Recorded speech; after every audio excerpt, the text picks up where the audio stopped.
Eu não sabia como fazer isso até que alguém me mandou uma dessas gambiarras das bravas no After Effects. Se você não está entendendo muito bem o que eu estou querendo fazer, eu te explico. Olha só. Quando a gente cria um box no After Effects, ou seja, um cubo na verdade, né? A gente pode fazer esse cubo com várias faces, né? Nesse caso aqui, eu poderia ter usado Shape Layers, certo?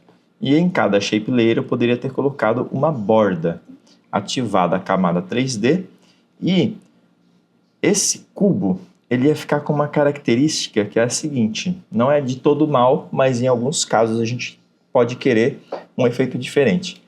Ele pode ficar com uma borda mais grossa aqui na frente e mais fina lá atrás, né? Que seria o natural de um objeto 3D. Mas às vezes a gente quer usar aquele estilo meio cel shading, em que a gente tem uma borda que ela tem uma espessura única. Não importa a profundidade do objeto. Mais ou menos assim, ó. Já vou explicar para vocês como é que foi feito isso, tá? E era isso que eu queria aprender e que eu não sabia fazer no After Effects, até que eu lancei um desafio aqui no meu Instagram. Inclusive, no meu Instagram, quase, sei lá, todos os dias ou todas as semanas, eu lanço alguns desafios. Cadê meu Instagram? Aqui é meu perfil. Falando sobre coisas avançadas no After Effects e, ultimamente, eu tenho tentado colocar a solução desses desafios aqui no YouTube também. Enfim, de qualquer forma, eu tinha lançado aqui o desafio, certo?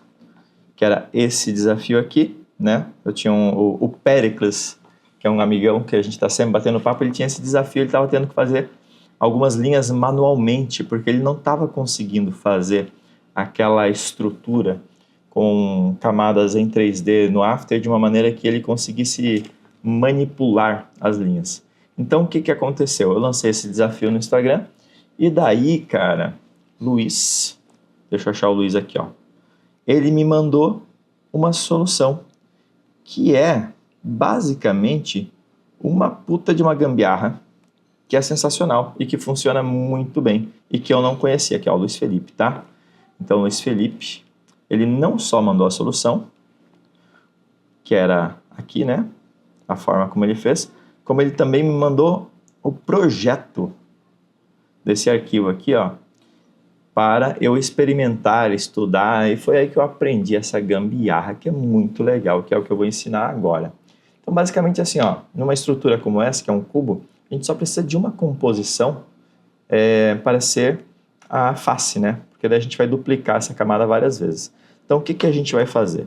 Vou fazer aqui do zero, tá? Só para a gente pegar o passo a passo. Vou criar aqui uma composição de 1000 por 1000, certo? É muito simples. Clicar duas vezes aqui, ó, no retângulo, na ferramenta de retângulo. Ele vai criar um shape layer para mim. Não preciso ter o stroke aqui, posso deletar ele, tá? O que eu preciso sim é o seguinte: eu preciso de uma máscara. E shape layer em máscara não é um negócio muito habitual, então você vai ter que meio que criar manualmente. Não sei se eu consigo fazer aqui, ó, botão direito, pode ser dessa maneira aqui, ó. Nova máscara, certo? Ele criou a máscara exatamente do tamanho da camada, que é exatamente o que eu preciso. Então, agora a gente vai usar um efeito chamado stroke, que basicamente faz um stroke, né? Faz uma borda. E por padrão ele já pega a primeira máscara que aparece, certo? A cor a gente vai colocar um pretinho e a espessura a gente vai definir aqui. Pronto. Se você observar aqui, ó, não sei se na qualidade do vídeo está dando para ver, mas a bordinha ficou meio esmaecida. Vamos colocar hardness para 100%. Dá até para aumentar aqui o espaçamento, se quiser, ó, deixar mais bem definido. Enfim, é possível também. Vou deixar 5%, que eu acho que isso deve pesar um pouquinho. E daí, o grande segredo está aqui, ó. Deixa eu mostrar. Ó. Então, essa aqui é a nova face. Agora eu vou colocar essa nova face dentro de uma composição nova. Vou criar uma 1080p aqui. E vou importar esse cara para cá. Olha só. Quando eu coloco essa camada em 3D e rotaciono ela, acontece justo aquilo que eu não queria. Vocês estão vendo? ela tá ficando mais fininha lá pro fundo, que é natural, né? Porém, quando eu rasterizo ela desta maneira, dá um pau. Mas eu sei qual pau é esse. Vamos voltar lá, ó, nova face. Vamos colocar ela em 3D aqui dentro, tá? Certo? Agora ela está em 3D. Eu não vou rotacionar nem fazer nada nela, tá?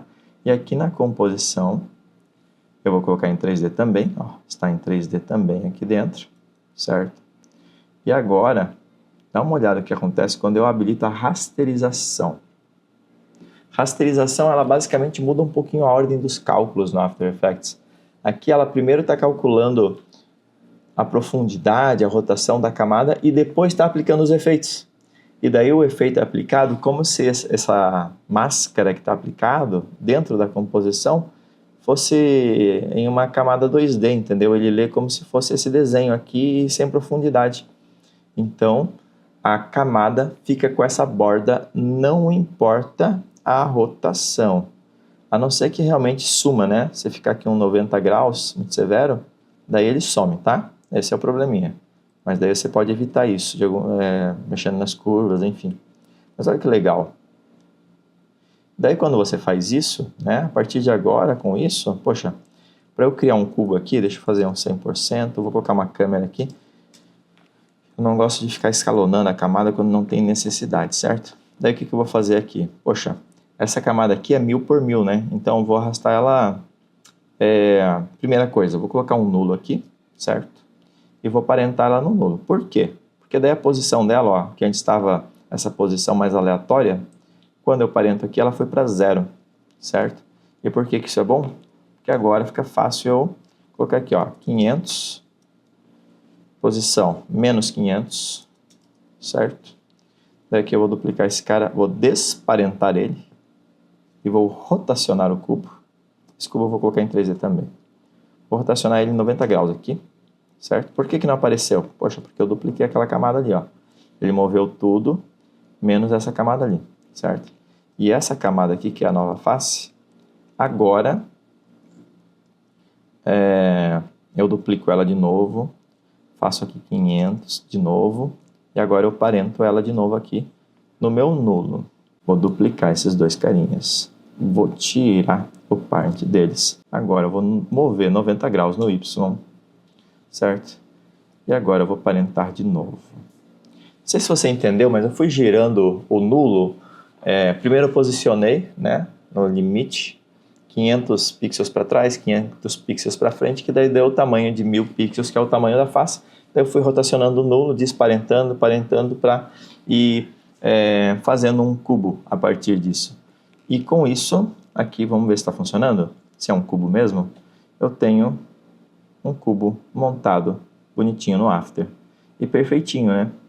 Então assim, ó, a partir aqui dentro dessa nova face, desse controlador aqui, Brush Size, é que eu tenho a espessura da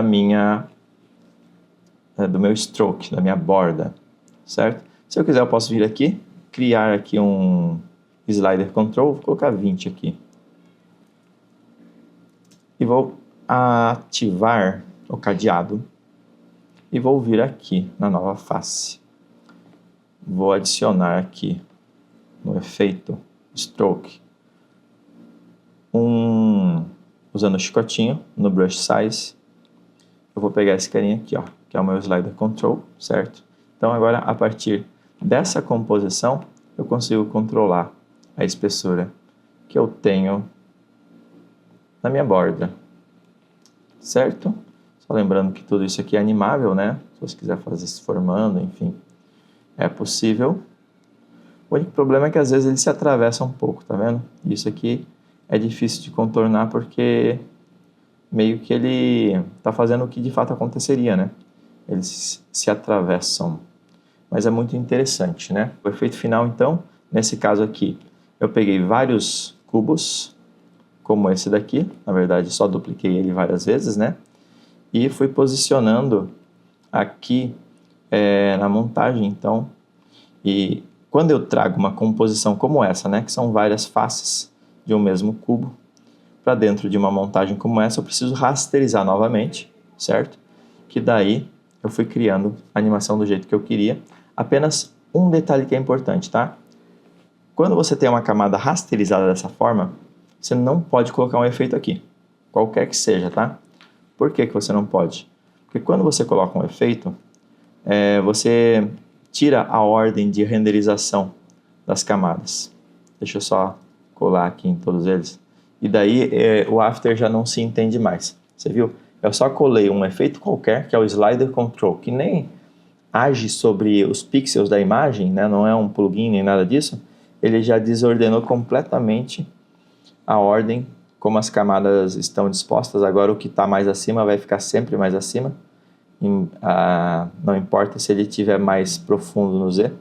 Isso é por causa do efeito aplicado. Se eu desabilito o efeito, não desaparece o problema, eu tenho mesmo que tirar o efeito, tá? Ele não pode estar aplicado na camada. Certo?